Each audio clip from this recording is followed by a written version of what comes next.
Hello, relatives. We're here going to give you an update on the last 2 days and just a recap on events. But I want to open up with one of our youth council. Hello, my name is Erin Wise. I come from the Hickory Apache Nation and Laguna Pueblo in New Mexico. I'm a member of the International Indigenous Youth Council. The Youth Council calls me Ina, that means mother. I want to talk a little bit about 4 of our brothers and one of our sisters that was taken yesterday. One of our brothers, his name is Trenton, we call him B. He was taken from the sweat lodge during a ceremony and they left him. Many of you have probably seen him in photos. He was left on the ground while he was being arrested without his clothes on. He's pictured just with his shorts on. I found out today that he's in Mercer County and he's being charged with a felony. I don't know exactly what the felony is, but he was in ceremony in the sweat and they ripped him out. They're attacking freedom of religion now, in addition to desecrating our sacred sites and not honoring treaties and not honoring even basic human rights.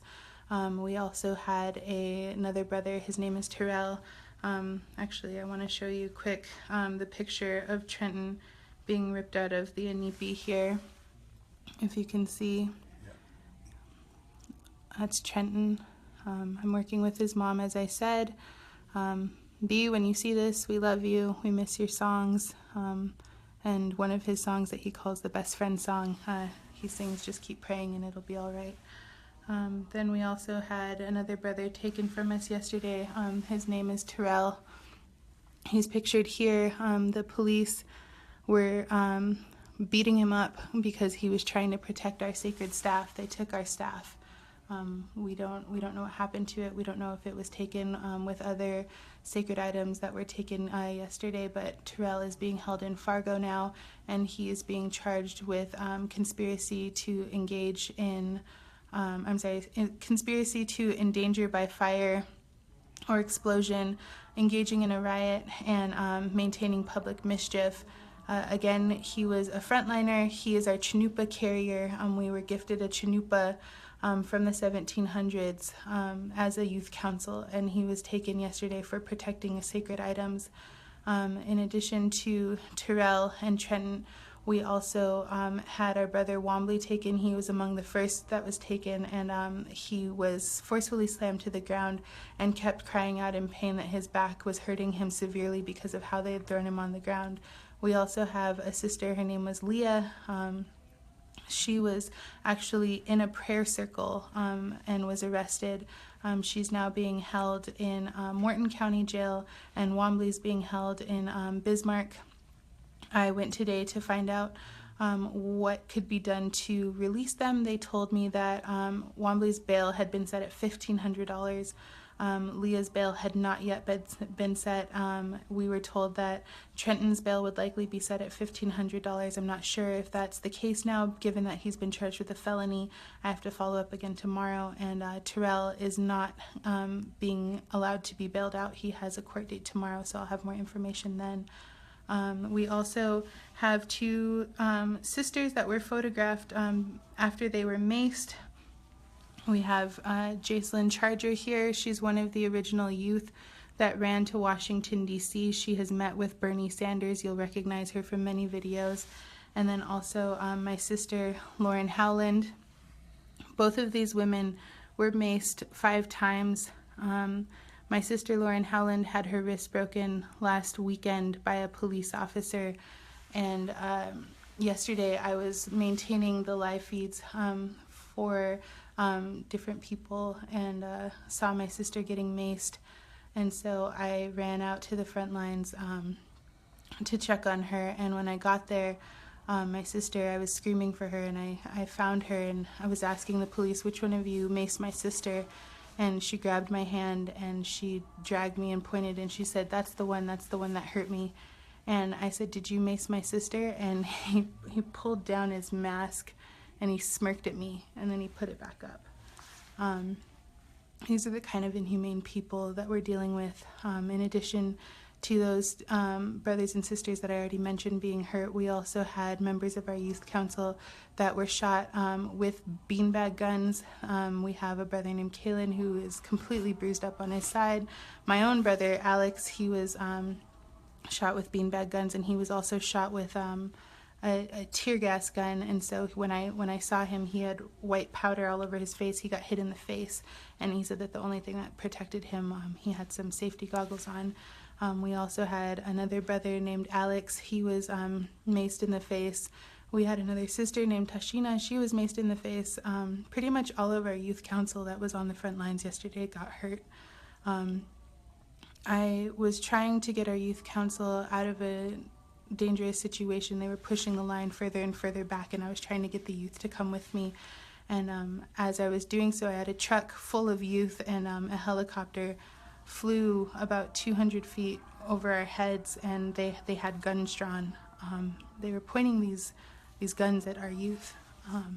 And I'm a little emotional because last weekend I was able to get our brothers Joseph and Danny out of jail same night that they were taken in, and today I wasn't able to bring anybody home.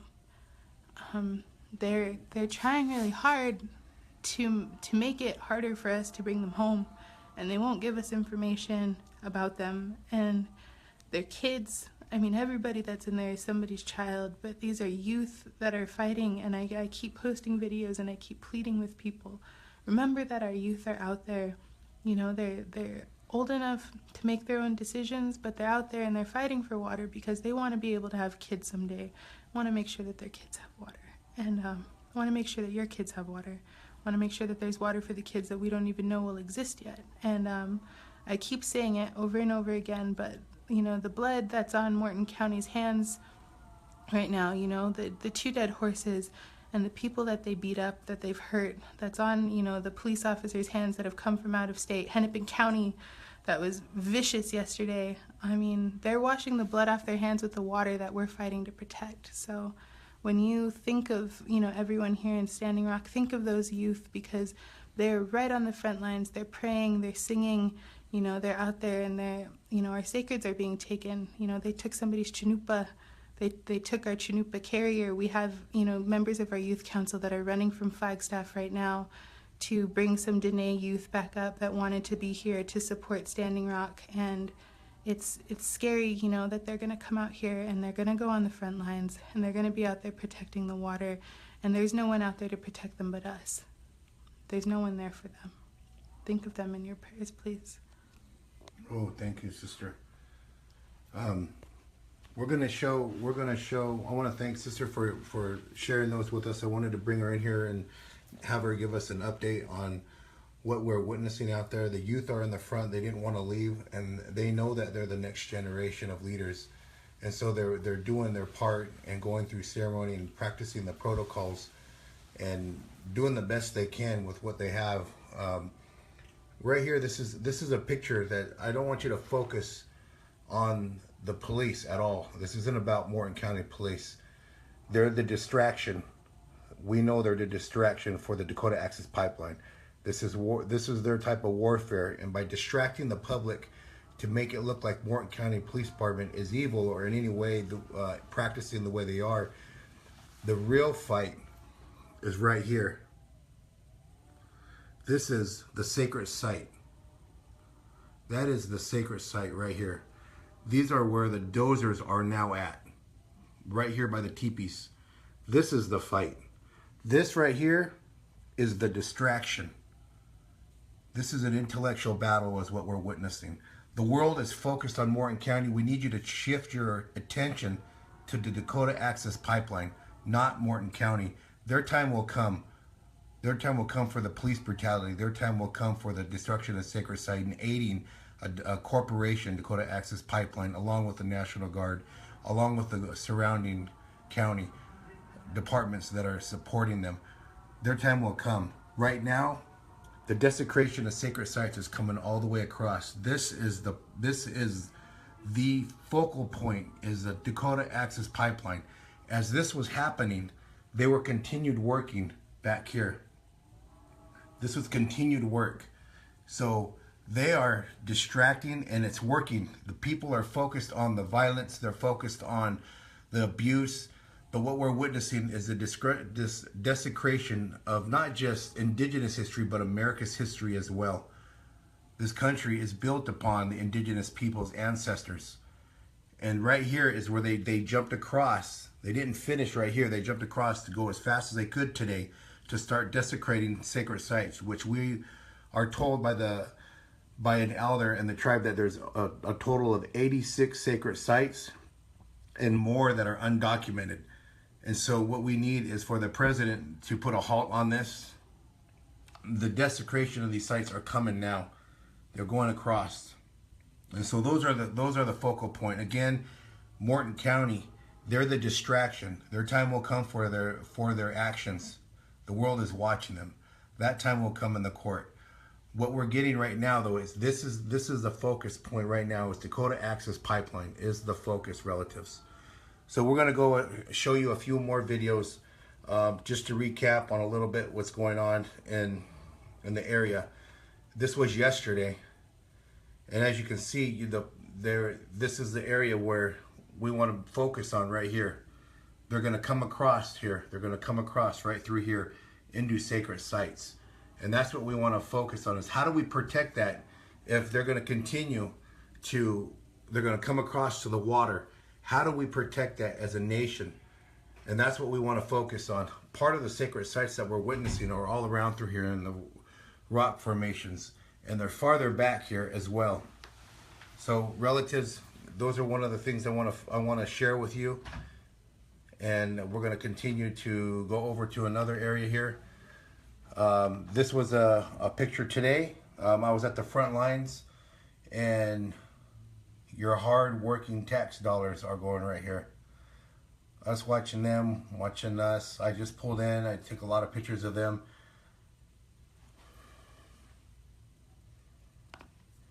So this is the very front. Completely looks like a war zone.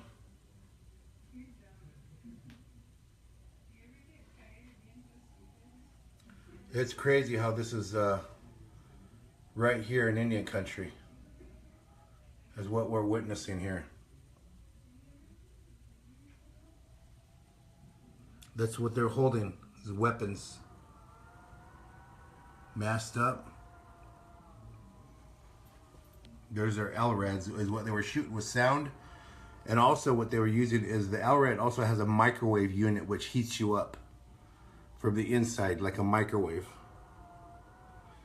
I was the only guy standing there, so this is you know, I was a ways back. I got a long telephoto lens that lets me show what I need to show to you guys and share that with the world. This was the evening I left. I just left a few hours ago. This is what it looks like in the front. While the dozers are working, they have protection now. They have a barrier, and now that they have their barrier, the work construction is continuing all night long. You can hear the dozers plowing.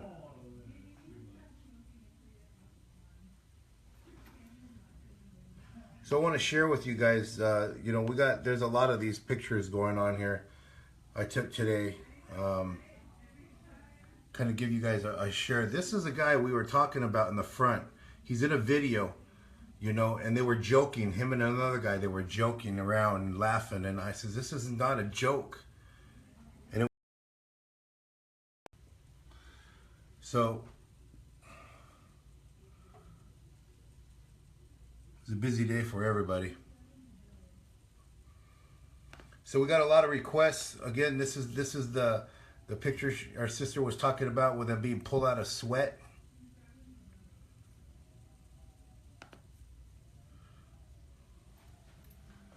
Another picture, a relative walking up.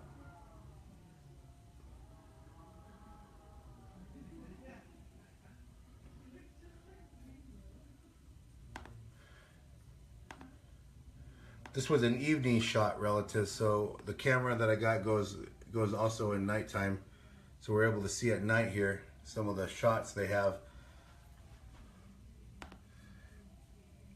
on our last one, relatives, one of the last ones we want to show.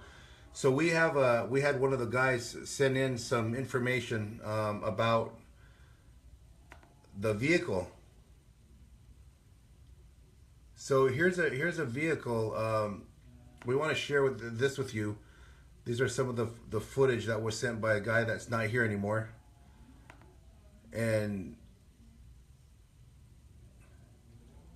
the areas that they were coming in at. This is the first ground that where the chairman Standing Rock was arrested, crossing the line right here.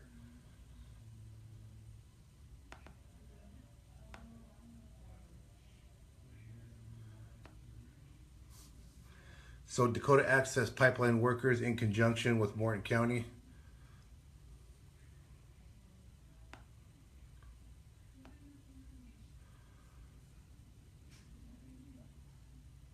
This back here is another bridge that they were trying to come in through with another military force is equal to what's right here.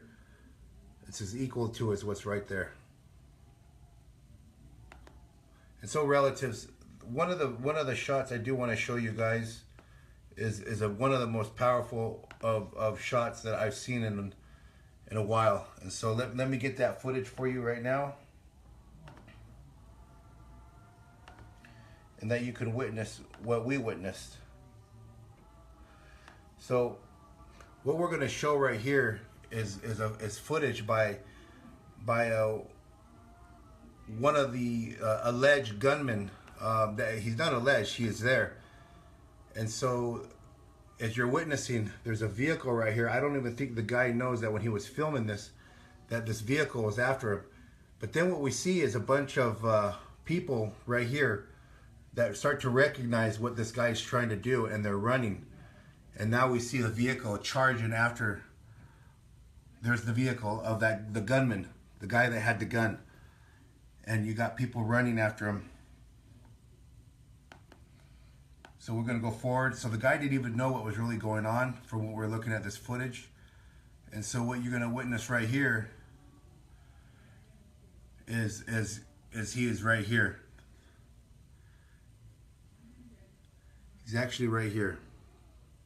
This is the guy that had a sniper rifle with him, and he was chasing down a journalist to get footage from him. So what you're seeing is actually they corral him, and the ironic part about this is he's walking out. We post him a picture where he's actually walking out to the water in protection. Kind of ironic for DAPL security to be walking out into the water, but it's this basic human element is that water of life. So he's right here. You can see the people have blocked him in. They have called the cops on him, and they handled it very well. We've got to show these type of videos, and this is important that you guys hand in your videos, because the Morton County Police Department made this guy the victim. And their lies and continued lies and fibbing is what we're witnessing. And when the world is watching, they gotta know more than one camera is on them for them to continue to tell lies like that. And it's just unethical for officers. If we can't trust our law enforcement, who can we trust? So with that, we're gonna go to one of the last powerful videos I think that is important to watch. And this video, what you're going to see, is very important to watch. I'm going to go a little bit lower so you can have a better view at it. And what you're going to see with this video is the buffalo that were being chased by the helicopters and the ATV. The relatives that had came in. This is acknowledgement that the relatives are with us, the ancestors. Support, yeah. And so Morton County on their UTVs is trying to chase them away. So here you have a helicopter. Morton County is trying to chase them away in the UTVs. And they're in ATVs, and they're also in Hummers. And they're trying to scare them. Then you're going to watch a plane buzz down over the buffalo. Prayers, keep praying for us. Buffalo's coming, trying to support us, trying to protect us. There comes a plane right here. They're trying to scare them away. They're even scared of the buffalo.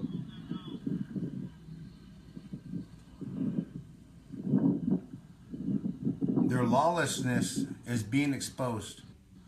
So this is one of our relatives Need your prayers. who was there. He witnessed it, and he was upset.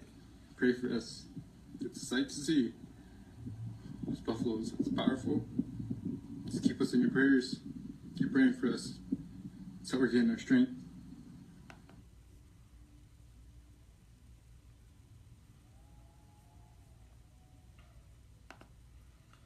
So with that, relatives, I wanted to share with you part of the day and the recap of what's going on here and Standing Rock here in North Dakota, outside of the Cannonball Reservation, looking at the accuracies and inaccuracies of both sides. We're trying to make sure that everyone's voice is equally heard, but it seems like we're in constant defense. And so that's where we don't want to be. We want to be able to educate the Dakota Access Pipeline and their security, and to share with them that why is water sacred? Why is it powerful to have good drinking, clean water for the future generations to come? So